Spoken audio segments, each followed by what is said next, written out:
Muy buenos días a todos nuevamente, bienvenidos. Estamos muy contentos de tener una concurrencia tan nutrida, a pesar de que la mañana no es de lo más agradable, y muy contentos además del número y de la calificación de los presentes, de que tenemos un equilibrio interesante entre el sector público y privado, así que esperemos que esto sea una premonición del buen funcionamiento del nuevo instituto. Además, las distinguidas representantes del MEF y de la CND, las economistas Victoria Rodríguez, de CND, aquí a mi derecha, y la economista Silvina Paniza, a quienes les agradecemos especialmente que hayan venido, especialmente también porque nos van a dar la visión de dos actores institucionales fundamentales en este nuevo proceso, así que, distinguidas economistas y amigas, muchas gracias. Me acompaña también mi colega y socio, el doctor Adrián Gutiérrez, especialista en Derecho Administrativo, que nos va a ilustrar sobre aspectos de procedimiento de la ley. El plan de exposición, básicamente, es el siguiente. Nos proponemos en un par de horas, con un corte en el medio, hacer una introducción de conceptos de PPP, de lo que tanto se habla hoy por hoy, pero a veces sin mucho rigor. Vamos a tratar de conceptualizar el concepto, no solo el que surge de la ley, sino que es un instituto utilizado en el mundo, entonces categorizar este instituto. La economista Silvina Paniza nos va a dar la visión del Ministerio de Economía y Finanzas, y luego yo volveré a hacer una introducción de los conceptos generales de la ley para que Adrián nos hable del procedimiento a seguirse. Ahí entran básicamente el procedimiento que seguirá cada administración contratante y cómo intervienen cada uno de los actores del proceso. En último término, la economista Victoria Rodríguez nos va a hablar de la misión y el rol que está cumpliendo, que cumplió y está cumpliendo hoy y va a cumplir en el futuro la CND, y el enorme trabajo que ellos ya vienen realizando en la proyección de emprendimientos inmediatos a los cuales el Estado se va a abocar bajo este nuevo régimen. Bien, entonces, entrando directamente en tema, vamos a tratar de dar un concepto digamos doctrinario, no legal, de qué es y qué se habla de PPP. Se habla de contrato de PPP, en fin. El PPP no es un contrato. El PPP es un término que se utiliza para comprender a un amplio elenco de vínculos contractuales posibles que puede ser celebrado entre dos partes. Una siempre será el sector público o la administración pública, y la otra parte será el sector privado. El objeto de esa vinculación es desarrollar una infraestructura y eventualmente prestar servicios vinculados a esta infraestructura. Vamos a volver sobre los distintos tipos contractuales que se reconocen doctrinariamente, pero cuando se habla de este elenco de modalidades contractuales, se apunta a que esto puede arrancar desde una participación mínima del sector privado en las fases de diseño, hasta ir en un increyendo en diseño y construcción, diseño, financiación y construcción, diseño, financiación, construcción, operación, mantenimiento. Eso lo iremos viendo a lo largo de nuestra exposición. O sea que entonces tenemos un recipiente que engloba muchas formas contractuales, parte pública y parte privada, objeto, desarrollo de infraestructuras. ¿Qué busca este instituto? Y altero el orden de la transparencia. En primer lugar, es mejorar la eficiencia del uso de los recursos económicos. Eso sería, digamos, la clave. No solo se trata de un tema de optimizar recursos financieros, que también se procura eso, sino que es toda una concepción de cómo contratar eficientemente. Salir del método tradicional, donde el Estado paga, y paga mucho, por buscar métodos creativos, eficientes. O sea, en primer lugar, dotar a la administración de un mecanismo ágil y eficiente de contratación para poder desarrollar estas infraestructuras.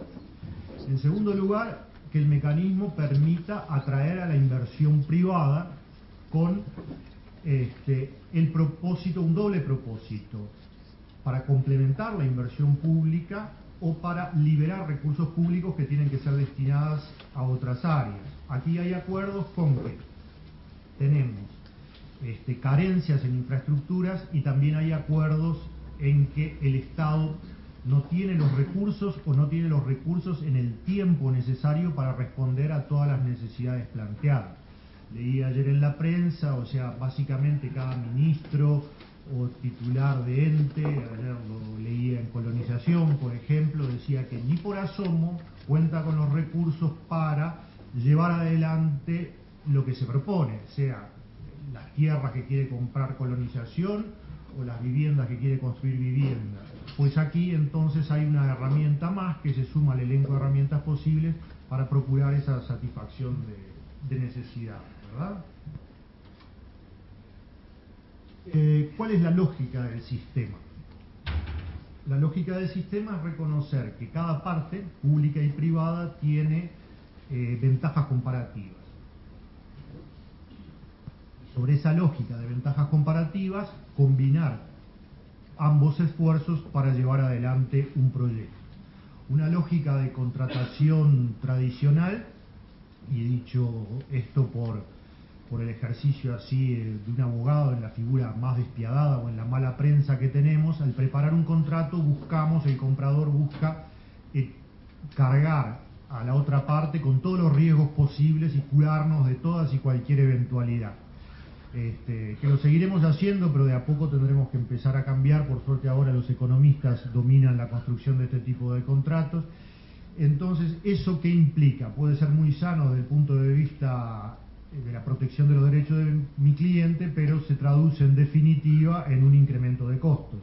O sea, básicamente ese incremento de costos es lo que hace que el Estado contrate mal o pague sobreprecio. Un segundo elemento clave en la transferencia de riesgos es el tratamiento presupuestal y la afectación de los recursos públicos que hace el Estado. Dependiendo del grado y del nivel de transferencia de riesgos que se haga en un contrato del sector público al sector privado, esto va a impactar de un modo distinto y si se transfiere una cantidad suficiente de riesgos al operador privado en las fases de construcción y operación, esa cuenta ya no constituirá una deuda pública y no afectará nuestro nivel de endeudamiento, liberando espacio fiscal para dedicarlo a otros emprendimientos. Aspectos en los cuales no voy a entrar, están previstos a texto expreso en la ley, pero no vamos a entrar en detalle, menos yo frente a las economistas presentes. Bien, esta es la lógica del sistema. Y siempre estos contratos tienen alguna constante. Esto vendría a ser un mínimo común denominador, donde hay un acuerdo contractual. Siempre esto va a terminar en un contrato entre la administración pública y la entidad privada. Es un contrato que tiende a ser de mediano o largo plazo. Siempre va a haber una distribución de riesgos y se procura que el retorno financiero que va a obtener el privado esté asociado a cumplimiento de objetivos y consecución de logros. Acá es donde habitualmente en este modelo se da un diferimiento de la aplicación de los recursos del Estado. No empieza el Estado pagando para que alguien construya, sino que se difieren estos pagos y se tiende a que el Estado comience a hacer sus desembolsos a partir de contar con la disponibilidad. Hablaba hoy de múltiples formas. ¿Por qué menciono estos términos en inglés aquí? Porque se los van a encontrar estas siglas o a sí mismo o traducidas en casi toda la literatura de la materia. Y como les anticipaba hoy, tienden a reflejar cada una de ellas el grado de riesgo o involucramiento del sector privado. Vemos diseño y construcción, financiación, operación, mantenimiento, diseño y financiación, y el que más engloba sería el diseño, construcción, financiamiento, mantenimiento y operación de una infraestructura pública. ¿Esto cómo se traduce? Y esta es una categoría que utiliza el Consejo de Público-Privado de Canadá, que es un órgano mundial de referencia a nivel mundial. Utiliza esta terminología que no en todos los casos se ajusta a la terminología uruguaya. Por ejemplo, el término concesión aquí no sería aplicable. Pero esta gráfica, ¿qué muestra? A mayor involucramiento del sector privado, mayor transferencia de riesgos del sector público, y eso es lo que habilita la liberación de espacio fiscal y la lógica del sistema. Bien, dicho esto entonces, yo voy a ceder la palabra a la economista Paniza para que nos dé una visión del Ministerio de Economía y Finanzas sobre estos mismos conceptos, pero enfocados desde un punto de vista económico. De tiempo estamos bien, así que si me permiten, les voy a hacer un agregado más, que es, fuera de libreto, contarles un poco cómo se ha utilizado esto en el mundo para bajar a tierra los conceptos que yo acabo de manejar. En realidad, creo que es importante hacer énfasis en que esto no se trata solo de una operación financiera, sino que es algo así como una cabeza distinta de cómo aplicar recursos. Hay mucha experiencia internacional acumulada, hay muchas herramientas disponibles, especialmente para los integrantes de la administración, que son quienes van a tener que lidiar y trabajar mucho con esto, porque realmente es una operación compleja celebrar un acuerdo de este tipo. Son por definición acuerdos a largo plazo, hay 1000 variables, o sea, son temas muy complejos. Por suerte, este concepto de partición público-privada integra a todos los actores del Estado, y la intención es que no cada administración trabaje y luche en soledad con los pocos o muchos recursos que tengan, sino que haya una actuación coordinada donde hay un consenso, que es básico en el tema, una definición política y un apoyo. De hecho, la corporación está trabajando mucho en la elaboración de guías, de manuales, de buenas prácticas para traducir toda esta literatura mundial y hacerla adaptable a nuestro contexto local. Decía entonces que me parece importante rescatar una de estas tantas fuentes que hay. Estos son algunos ejemplos llevados a la práctica que presenta un manual de buenas prácticas de la Comisión Económica de Naciones Unidas para Europa, que refleja algo de estos conceptos que yo trato de trasladarles. Más allá del estacionamiento, que está interesante, pero es la foto el mayor valor. Esto es un ejemplo de un emprendimiento público-privado que se llama de la primera ola, de la primera generación, que Canadá la tuvo en los 80-90. Más allá del interés que puede revestir el hecho de que se trate de un puente de 12 kilómetros de largo, que había que construirlo sobre un estrecho con corrientes muy fuertes y congelado la mayor parte del año, lo interesante del tema es que, por lo menos a mí me llamó la atención, la isla que se comunicaba, es una provincia de Canadá que se comunicaba únicamente por ferry, y la población se dividió por mitades entre quienes estaban a favor y quienes estaban en contra del puente, y eso también es un elemento clave a resolver, y creo que seguramente se pueda dar en Uruguay, ya se está planteando con puentes mucho más pequeños, y el consenso, el informar, el transparentar, el que la población y todos los actores conozcan los procesos, es un elemento que toda la doctrina considera clave y crítico para que esto pueda ser llevado adelante. La discusión acá se zanjó finalmente con un plebiscito 60-40 entre los 150.000 habitantes de la provincia isleña, y no sé si votaron los de la provincia vecina a la que se comunicaron. Bueno, buenos días a todos.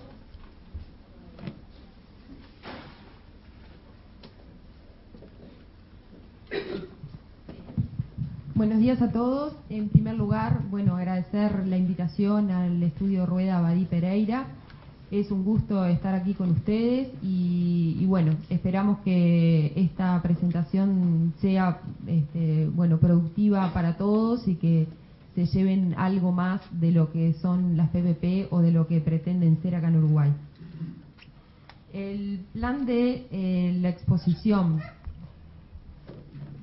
Básicamente voy a tocar 3 temas. En primer lugar, la PPP como herramienta, qué significa, cómo la visualizamos, cuáles son los factores críticos asociados a ellas, qué es lo que desde el Estado, digamos, y desde los gobiernos hay que tener en cuenta para que esta herramienta funcione.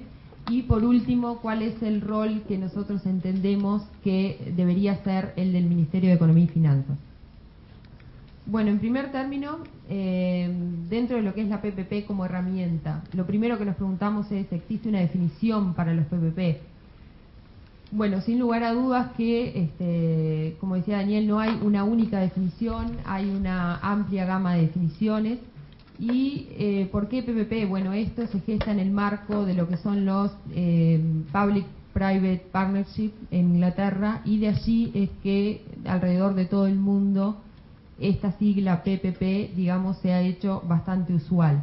Pero de hecho, bueno, no existe un consenso sobre cuál sería la definición exacta. Lo que sí sabemos es que en las últimas 2 décadas ha emergido una nueva forma de proveer servicios públicos por parte del Estado a través de una participación muy activa del sector privado. Y esa participación activa combina lo que es el diseño, el financiamiento, la construcción, el mantenimiento y la operación de una infraestructura. Ese concepto es muy importante porque es lo que diferencia las PPP de lo que sería una obra pública tradicional de la que nosotros estamos acostumbrados aquí en Uruguay. En una obra tradicional, lo que hace el Estado es contratar con el sector privado una obra de infraestructura, pero en sí lo que le dice es cómo quiere que haga esa infraestructura, de tal o cual manera. Sin embargo, en una PPP lo que se le está pidiendo al sector privado es que se encargue de una combinación muchísimo más integral, que va desde el inicio hasta el final del proceso de lo que tiene que ver con una infraestructura y los servicios relacionados a ellas. Es decir, empezando desde el diseño de cómo va a ser esa infraestructura. O sea, no diciéndole, este es el programa de infraestructura que yo quiero hacer y esto se tiene que hacer de determinada forma. Entonces yo te voy a pagar como Estado para que tú me hagas esto de acuerdo al proyecto que yo te estoy imponiendo.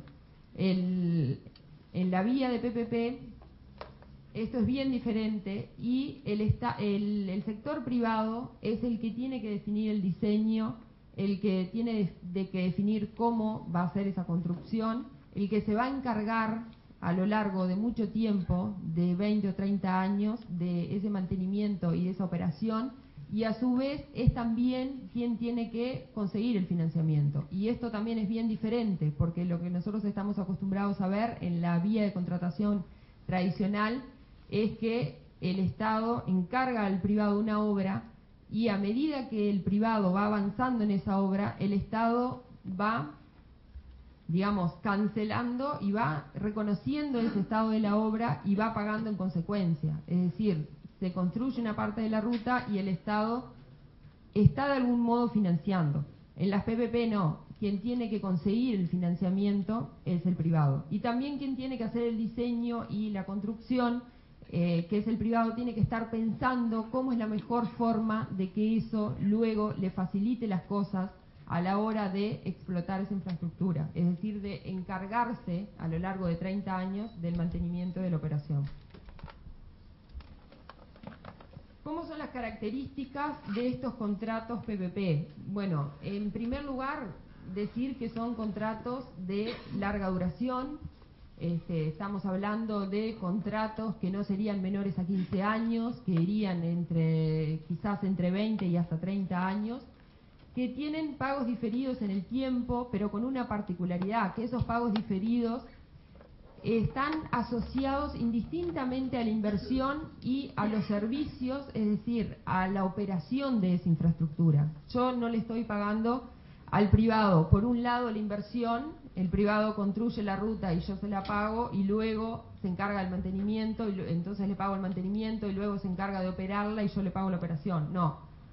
Estos pagos diferidos integrarían, digamos, en un solo pago lo que es el mantenimiento, la operación, el financiamiento. Es decir, que ese pago de algún modo tiene que estar reembolsando al privado todos los gastos en diseño, en construcción, en estructuración del proyecto y también los costos de financiamiento, por supuesto la rentabilidad. Y como decía Daniel, bueno, todos los riesgos que van a tener asociados, que ahora lo vamos a ver un poquito más en detenimiento. Por supuesto, esa relación entre el sector privado y entre el sector público va a tener una transferencia y una retención de riesgos, es decir, una transferencia hacia el sector privado y por otro lado una retención de riesgos por parte del sector público. Y ahí es uno de los puntos clave en el diseño de un contrato PPP, como ahora lo vamos a ver. Una característica fundamental también de los contratos PPP es que el privado debe tener una incidencia fundamental en lo que es el mantenimiento y la explotación. Es decir, más allá de que no hay una definición única, bueno, lo que sí tiene que haber es que el mantenimiento participe y la explotación también. Y que además el privado participa de algún modo en el financiamiento. Eso da lugar a mecanismos de pago muy particulares, porque, como yo decía, cambia lo que es el resultado que contrata el Estado con el privado. Yo no estoy contratando una disponibilidad de infraestructura, sino que estoy contratando la disponibilidad de un servicio. Entonces, esos mecanismos de pago van a ser muy particulares en el sentido de que van a estar asociados al cumplimiento de metas que desde el Estado se van a fijar como prioritarias y, en definitiva, que se van a medir a través de indicadores que tienen que estar claramente establecidos. Eso va a tener asociado, por supuesto, incentivos, va a tener asociado deducciones. Es decir, si el privado cumple las metas que se le han fijado por parte del sector público y las cumple bien, va a tener el pago. Si las cumple mejor de lo que estaba previsto, podría llegar a tener un incentivo. Y si no cumple totalmente, digamos, de acuerdo a lo que estaba previsto, podría tener deducciones parciales. El reparto de riesgos, como decía, es una de las claves de este contrato PPP, porque en la vía de contratación tradicional nosotros teníamos que todo el riesgo iba de parte del sector público. El sector público diseñaba un proyecto, se imaginaba cómo quería que fuera esa infraestructura, cómo quería que se construya, le pedía al sector privado que lo haga, y el sector privado después venía y decía, no, en realidad este diseño no es el adecuado porque ahora tenemos tal y cual cosa, que en realidad las condiciones cambiaron, o la obra se retrasó, en realidad los costos de construcción son mayores porque aumentó el precio de los insumos. Y todo ese riesgo iba por parte del sector público, o sea, el privado firmaba el contrato, pero luego venían las renegociaciones que en definitiva lo que hacían era dejar sin riesgo al sector privado. Bueno, esto ahora cambia, como decía, el riesgo va a estar transferido en buena parte hacia el sector privado, y allí lo que dice la teoría es que la mejor forma de repartir los riesgos es asignar a cada parte lo que ella está dispuesto a gestionar en forma más eficiente. Obviamente que el reparto de riesgos se va a hacer caso a caso, dependiendo del proyecto, dependiendo de qué sector se trate, de qué infraestructura, de cuáles son los servicios, también de cómo se va a financiar esa infraestructura, pero lo que sí hay un principio general basado en lo que dice la teoría, que justamente quien está mejor preparado para manejar ese riesgo debería ser quien lo asuma. Entonces, en principio, el sector privado estaría asumiendo el riesgo de diseño, el riesgo de construcción, el riesgo de mantenimiento, el riesgo de operación y de financiamiento. Bueno, ¿por qué? Porque se piensa que está en mejores condiciones de manejarlo eficientemente. Y por el lado del sector público, ¿qué quedaría? Bueno, gran parte del riesgo de demanda y riesgo regulatorio. ¿Por qué gran parte del riesgo de demanda? Bueno, porque si yo le pido como Estado al privado que me construya una cárcel, evidentemente que yo no le puedo transferir al privado el riesgo de que los reclusos, que en principio iban a ser 2.000, terminen siendo 1.500. O si yo le transfiero al privado la necesidad de construir un hospital, el privado obviamente que no va a asumir el riesgo de que ese hospital estaba pensado para 500 pacientes y en realidad los pacientes por determinada razón pasaron a ser 700. Entonces, gran parte del riesgo de demanda sería asumido por el sector público.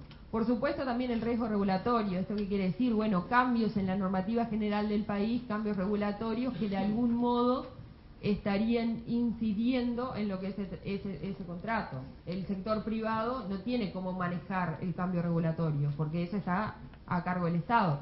Entonces, evidentemente, no puede asumir ese riesgo y el sector público sería quien lo asumiría. Hay muchísimos riesgos, muchísimos más de estos que mencionamos, y bueno, y todos esos riesgos serán materia de negociación. Esos riesgos serán los que habrá que pensar al inicio de diseñar cada contrato, cuál sería la parte que estaría en condiciones de manejarlo más eficientemente. Y bueno, y obviamente que el Estado quiere no transferir riesgos al sector privado, pero esto obviamente va a tener un costo. Es decir que bueno, hay un trade-off ahí entre cuántos riesgos yo transfiero, pero también cuánto eso me va a salir. En la medida que yo transfiera al sector privado muchos riesgos, el sector privado se va a cubrir y va a tratar de mitigar, va a buscar los mecanismos para mitigar esos riesgos previo a la firma del contrato, y en definitiva lo que va a hacer es calcular cuál es el costo de cada riesgo asumido. Entonces, eso va a implicar un costo mayor para el Estado, un costo mayor para la PPP y en definitiva un costo mayor para toda la sociedad. Entonces hay que ser muy cuidadoso en cuáles son los riesgos que se pueden llegar a transferir y cuáles no. Y bueno, y como decía, esto va a depender del caso a caso. ¿Qué beneficios ofrece para los estados el uso de esta herramienta? Y bueno, esto sería, digamos, cómo se impulsan las PPP, de dónde nacen. ¿Por qué esta forma nueva de contratar con el sector privado? En primer lugar, hay un ahorro de costos en la fase de construcción. ¿Por qué? Bueno, porque en la vía de contratación tradicional, como yo decía, le vamos pagando al sector privado en la medida que el sector privado va avanzando en la construcción de la obra. Y esto lo que trae es que, bueno, el privado, en la medida que esos costos vayan siendo mayores, que hay, bueno, un retraso en la ejecución de la obra, en que los costos de los insumos son mayores, el costo de la mano de obra es mayor, todo eso lo va trasladando al sector público. Aquí, como en realidad la construcción va por parte del sector privado y este es el que asume el riesgo, entonces en definitiva va a haber un ahorro de costos porque el sector privado ahora va a ser el principal interesado en que esa obra salga lo antes posible. ¿Por qué? Porque el Estado, como decía Daniel, no va a pagar hasta que el servicio esté disponible. O sea, el Estado contrata un servicio, no contrata una infraestructura vial, una infraestructura portuaria, aeroportuaria, sino que contrata los servicios relacionados a que se pueden proveer con esa infraestructura. La infraestructura es una herramienta para proveer servicios públicos que son de interés del Estado. Entonces, hasta que no esté finalizada la construcción, la infraestructura esté lista para prestar los servicios, el Estado no empezaría a pagar. Y este es el principal incentivo para que el privado cumpla con los plazos y trate de dilatarlos lo menos posible. Otro beneficio que se identifica a nivel internacional, bueno, es la transferencia de riesgos de disponibilidad. La transferencia de riesgos de disponibilidad es eso que yo decía. Yo no voy a pagar por la disponibilidad de la infraestructura. Voy a pagar por la disponibilidad del servicio. Y en esa medida, yo lo que estoy ahorrándome también, en definitiva, son costos, pero costos durante la operación, porque antes, después que estaba construida la infraestructura, el Estado se encontraba con una infraestructura que de repente no era la más adecuada para proveer los servicios públicos. Entonces, ¿qué debía hacer? Adecuar esa infraestructura. Eso lo podía hacer con el mismo contratista original, lo podía hacer con otro contratista, Pero en definitiva lo que tenía que hacer era un nuevo contrato, ya sea una renegociación o una nueva licitación para adecuar la infraestructura a lo que yo como Estado necesito. Y eso indudablemente son costos adicionales y, digamos, bastante importantes.